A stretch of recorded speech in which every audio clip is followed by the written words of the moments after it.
Hi, I'm Rob and welcome to East Coast Sailing. In the last episode I captured the gentle journey travelling from Ramsgate in the UK over to Gravelines in France. After 6 hours of sailing in freezing conditions, I eventually got to Gravelines where I arrived an hour too early. After a nail-biting ride over the entrance bar, I had 0.8 metres of depth under the keel.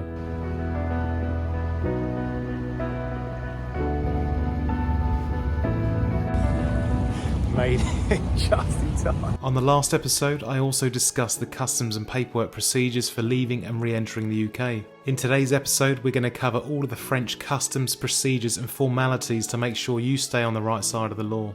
I'm also going to cover the exploration of Gravelines and how it's changed since the last time I arrived here when I was a youngster. I'll also talk you through the 2 separate mechanical issues I had on the return journey home. This sailing venture covers 76 nautical miles where I'll leave Gravelines in France and round the Goodwin Sands onto Ramsgate. On day 2 I'll leave Ramsgate and go around North Forelands, past Fisherman's Gap, through the Southwest Sunk, through the Swin Spitway, into the River Blackwater where I'll have to anchor and wait for the tide to come up. Crossing the English Channel is a rite of passage for any sailor. We have to contend with moving sandbanks, shipwrecks, fast-moving tides and busy shipping lanes. If you can sail here, you can sail anywhere in the world. I face the wrath of the North Sea as temperatures drop to 3 degrees Celsius as the UK approaches winter. Come and join me as I fly along the North Sea hitting speeds of 11 knots.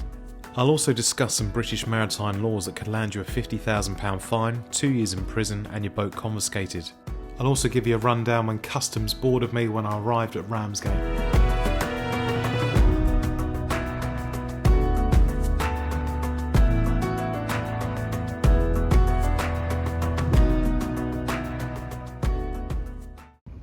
There's something very welcoming about Gravelines. It doesn't matter how rough it is in the North Sea, as soon as you enter the canal it's always peaceful and relaxing. My timing seemed to be spot on. I had just enough water to get over the entrance bar, and by the time I reached the end of the canal, it was pitch black. Most French mariners can be contacted on Channel 9, including Gravelines, but make sure you check. When it comes to the VHF in France, do not expect every mariner to be able to speak English because they don't. If you come prepared, you can get a cheat sheet and type in a few common phrases on Google Translator, print them out so you have them on your lap ready to communicate when you're in the VHF. Let's put some GCSE French into practice. Bonjour Gravelines mariner, c'est un voilier non Ivania, parlez-vous anglais s'il vous plaît? As I arrived in Gravelines at 8 o'clock in the afternoon on a Sunday, I didn't attempt to radio through because I knew the radios would not be manned. The marina was shut.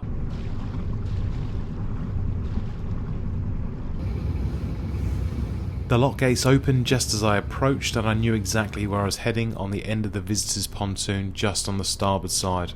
Since the UK left the European Union, there's been a huge drop in visiting yachtsmen travelling from the UK going over to France. Now clearly this is a problem for the local economy as well as the mariners in France because they're not getting any business. Now why would you want to travel if you're a UK sailor going to France if you're going to be exposed to lots of different civil penalties and you have to traipse around going to either the customs or the police officers to go and get your passport stamped? It's a little bit of an old-fashioned process and this is what's putting off a lot of visitors coming.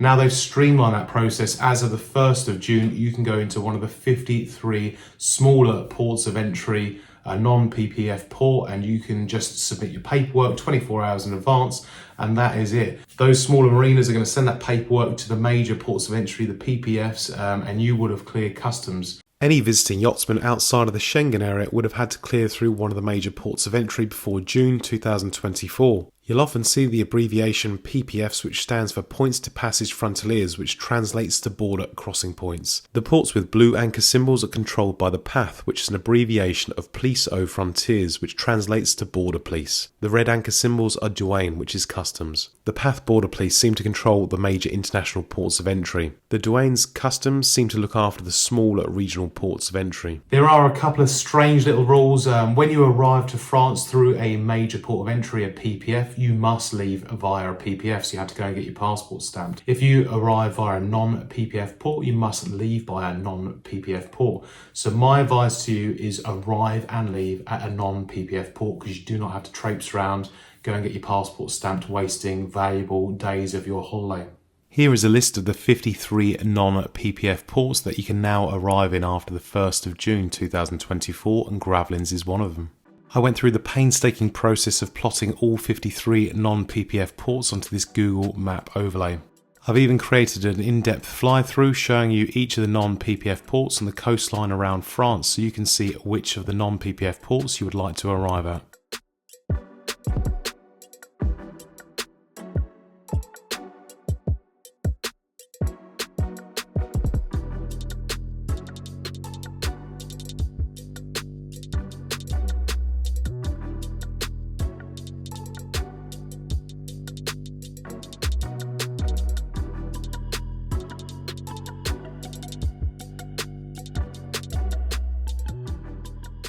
Before arriving in France, you'll need to complete one of the border control entering and leaving forms 24 hours in advance of arrival. Now this form needs to be submitted to the marina that you intend to land at, whether it's a PPF or a non-PPF port. You also need written permission from the marina you intend to land at that they accept your arrival, and they'll be able to process your documents when you do arrive. Each marina might have a small variation of this form, but it should look pretty much identical, and I've included links in the description for this form. I've also included 2 pages of tables that show the 53 non-PPF ports and gives lots of information about them. You can see Gravelines is the 3rd one down, and the major port that it's connected to is Dunkirk, so my customs information will be passed on to Dunkirk and stored there.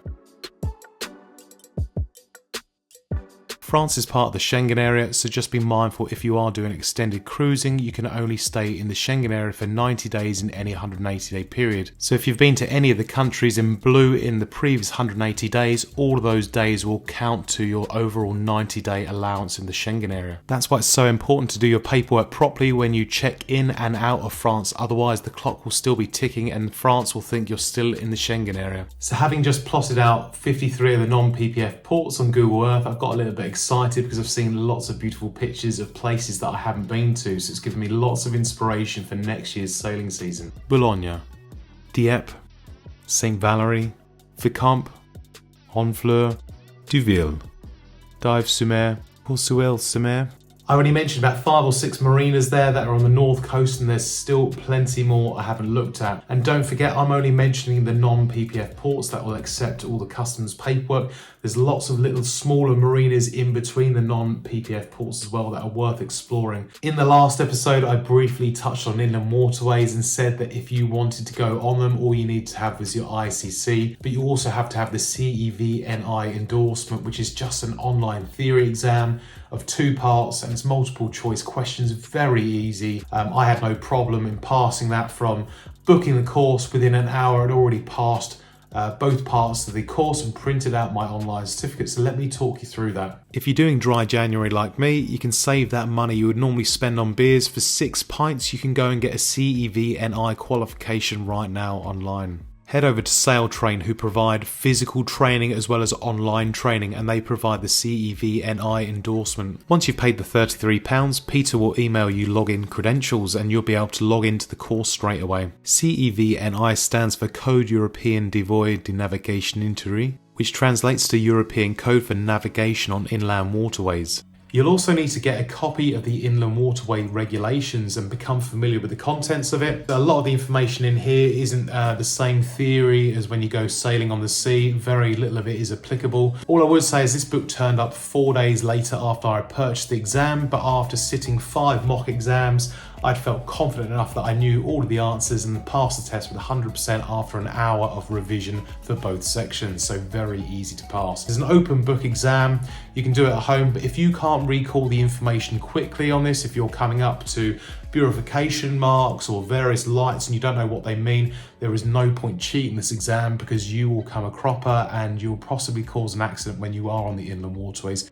The test is broken down into 2 separate tests. Part 1 is Signs and Buoyage, and you have 6 minutes to answer 15 questions. Both sections are multiple choice and you have to select one of the correct answers out of 4. You must get 11 out of 15 correct to be able to move on to Part 2. Part 2 covers sound signals, lights and shapes, and you're given a little bit more time because the questions are slightly more complex. You're given 9 minutes to answer 15 questions and you also must get 11 out of 15 correct to pass. The £33 fee will give you unlimited mock exam attempts, and you can also have 2 attempts at the main exam for both parts. Once you pass both tests, you'll be able to print your online certificate, which can go up on the wall with the rest of your accolades. All that needs to be done to activate the inland waterway section on the ICC is sending off the CEVNI certificate along with your ICC paperwork at a £10 fee, and they'll send that back and that will turn to yes. Through doing all this research, I found some odd UK laws that could leave you with massive fines, imprisonment and your boat being confiscated.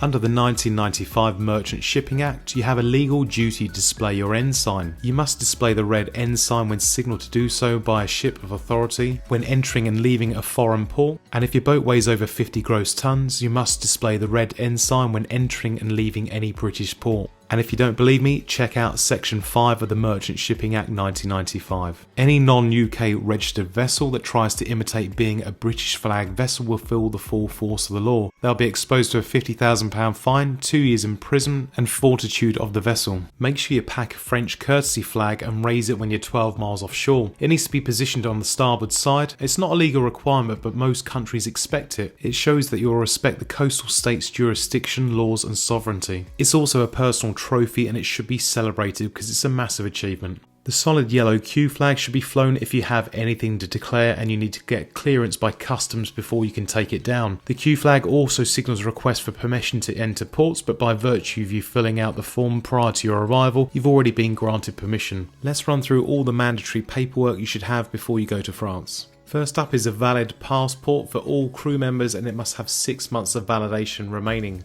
Your boat needs to be registered as a British flagged vessel. Now the easiest way to do this is registering your boat under the Small Ships Register.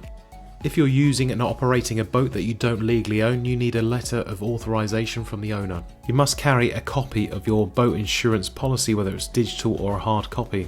Every VHF radio carried on board, whether it's fixed or a handheld, needs to have a license issued by Ofcom. If you operate a VHF radio, you must be competent to do so and have a certificate. Carry an international certificate of competence and the CEVNI endorsement if you're going to use inland waterways. And finally, a Schengen visa if you're going to go over the 90-day limit in 180 days.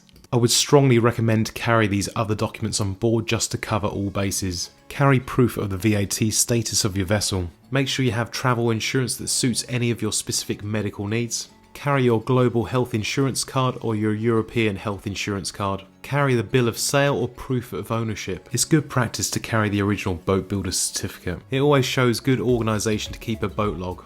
Now I'm going to cover a light touch tour of Gravelines. I don't want any comments in the section that are politically motivated. I'm just reporting what I saw when I arrived at Gravelines from one sailor to another, so you can make an informed decision about whether you would like to come to Gravelines or not from what you see in the footage.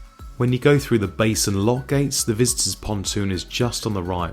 And you can see just 400 metres as the camera pans round to the left, there were lots of people loitering on the green without any police presence. If it's this busy as it approaches winter, imagine what it would be like in the summer. It's worth going to the top of the lighthouse that stands 30 metres above sea level. There's 116 steps that will take you to the top. It was built between 1837 and 1843. France has some of the very best cuisine, but unfortunately I arrived on Sunday and it's very traditional and everything was still shut. So the only place that was open was McDonald's, and I had these cheesy chips that looked like a cat had been sick on them. Nothing like a bit of Monday mayhem, so I'm doing the shaft alignment. It's the second time I've had to do it since leaving Alderney. I think we had really big swells outside the marina entrance and the boat was rocking side to side. I think that motion just throws the engine ever so slightly off its centre. I noticed a heavy vibration again, typical symptoms of shaft alignment, so I've got to absolutely cock on, I think 0.005 millimeters, so you can't get any lower than that. I haven't got feeler gauges that go lower than that.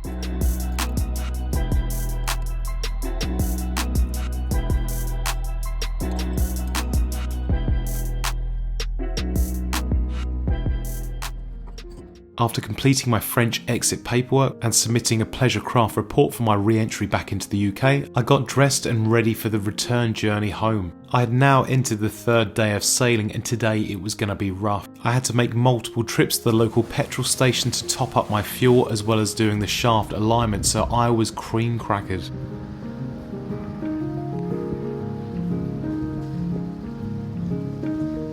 Let's go through some passage planning from Gravelines to Ramsgate. We have daylight from 7 o'clock till 5 PM. We can only leave Gravelines 3 hours before and after high water. Ramsgate has high winds forecasted at 2 PM, so I want to get in just before that. I plan to leave at 8 in the morning to give me a little bit more clearance under the keel and arrive at Ramsgate at 2 o'clock. That will give me a 6-hour journey time, so I need to target 5.6 knots as my average speed. There's also no tidal restrictions when we arrive at Ramsgate, as it has enough water all states of the tide. We're going to have constant winds of 20 knots, which will grow by 2 o'clock to 30 knots, so I want to get in just before 2 o'clock into Ramsgate. Let's run through the risks of today's sailing. We have heavy rain, low sea temperatures, reduced daylight hours, busy shipping lanes. We have the Goodwin Sands just off Ramsgate. We also have reduced pleasure traffic and fatigue because we're in day 3 and 4 of the sailing trip.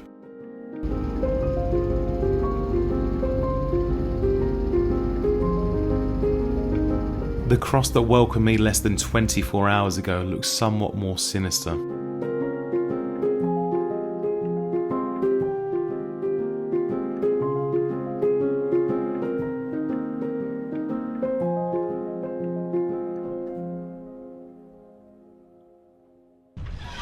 I hoisted the mainsail and got the sheet ready for some downwind sailing.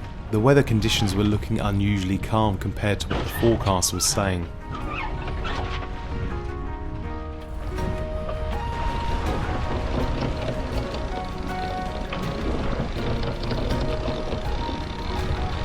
You can tell by my face I was not feeling today's sailing. It was downwind and the winds were going to be strong, and it always makes for an uncomfortable rolly sail. To make matters worse, it was also going to be double raindrops on the Met weather, so it was going to be a cold, wet and rainy sail. As the coastline of France disappeared from the horizon, the waves and winds started to pick up. With only the mainsail out, we were now hitting 8.2 knots, which is 2.5 knots quicker than the planned average speed. With this rate of progress, we'll be halving the planned journey time.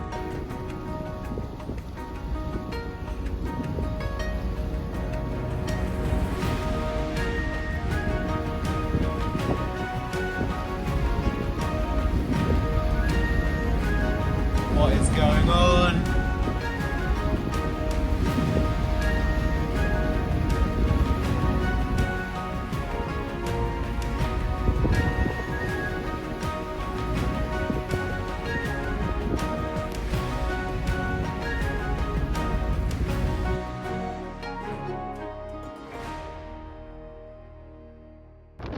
I was now just over the halfway mark and I had 2 hours ahead of me until I arrived in Ramsgate. The stronger winds that were forecasted to arrive at Ramsgate at 2 o'clock had come much earlier. Don't be fooled by the calmness under the spray hood because it was wild out there.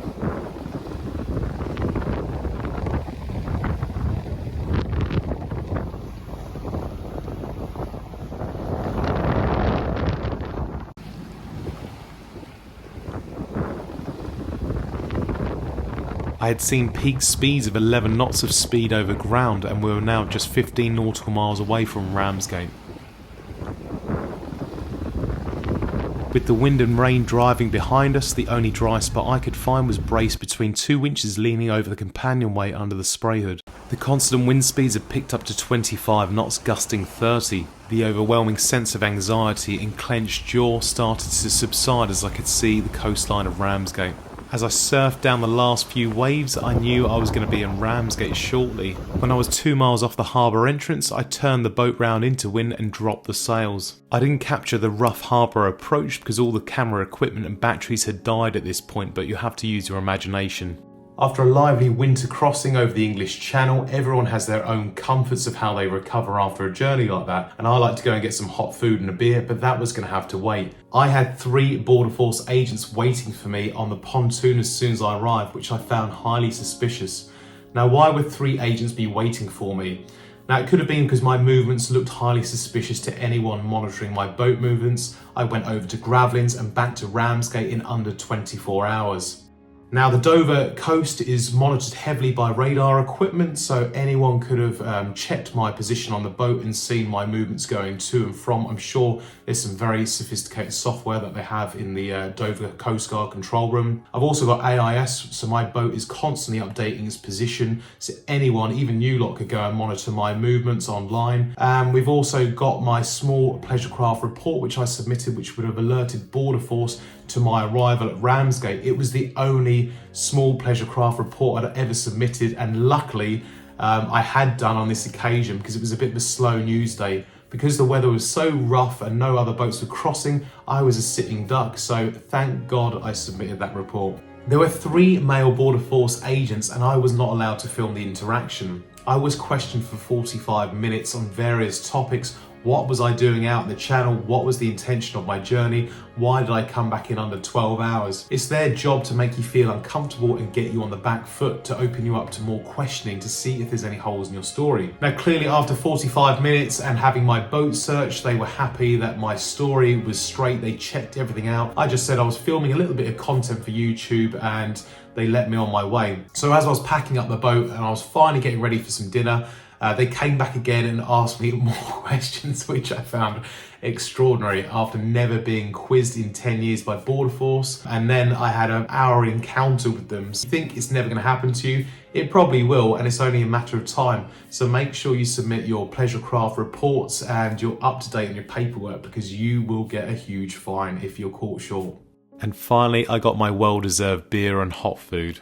After sinking a few more beers, I decided to head back to the boat and get my head down for an early night to recover from all the excitement. And just when you thought it couldn't get any worse, on my pre-start checks the next morning, I topped up the oil and discovered there was a huge crack in the water pump drive belt.